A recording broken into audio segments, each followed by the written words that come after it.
Hello everyone, myself Sandeep Puneria from Puneria's HR Staffing Solutions. We take care of job placement services in IT companies and in non-IT companies in Telangana and Andhra Pradesh. Okay, ఇలా job topic వచ్చేసి retail store company అనమాట. Company పేరు వచ్చేసి Punjab Sindh dairy.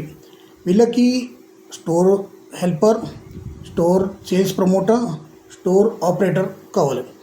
Area వచ్చేసి Kachiguda, Sainik puri and Banjara Hills. Okay, మీతో ఈ complete details will share in next వీడియోలో. మీకు కంప్లీట్ స్టెప్ బై స్టెప్ మీకు కంప్లీట్ డీటెయిల్స్ షేర్ చేస్తాను మీకు. ఓకే, మీలో వాళ్ళు ఎవరికైనా జాబ్ కావాలని ఫ్రెండ్స్కి కావాలంటే ప్లీజ్ ఈ వీడియో అనేది వాళ్ళతో షేర్ చేయండి. ప్లస్ ఇట్లాంటివి డిఫరెంట్ జాబ్స్ కావాలంటే మీరు మా యూట్యూబ్ ఛానల్స్లో వీడియో ఆల్రెడీ మేము చేసాం, దానిలో చెక్ చేసుకోవచ్చు. ఓకే, మీకు ఎట్లాంటి ఇన్ఫర్మేషన్ కావాలంటే మాకు కాంటాక్ట్ చేయండి. మా కాంటాక్ట్ డీటెయిల్స్ మేము మీకు మా టీంలో మీకు మెన్షన్ చేసినాం. ఓకే, ఇట్లాంటి రెగ్యులర్ అప్డేట్ కోసం మా ఛానల్కి ప్లీజ్ సబ్స్క్రైబ్ చేయండి. Thank you so much. Have a nice day. Bye bye. Take care. Thank you.